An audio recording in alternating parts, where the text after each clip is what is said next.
It is possible to use an CSV file for importing data from other applications.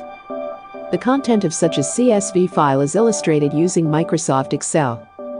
The left side is for the tags, which can be structured using several columns. Next to every tag, several files and folders can be listed.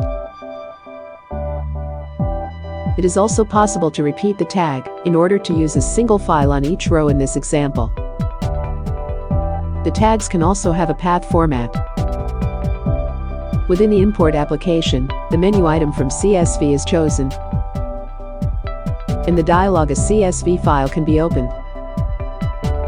The content is read, and the resulting tags, files and folders can be previewed. After OK, a dataset is created and opened. You can now map everything you want and complete the import.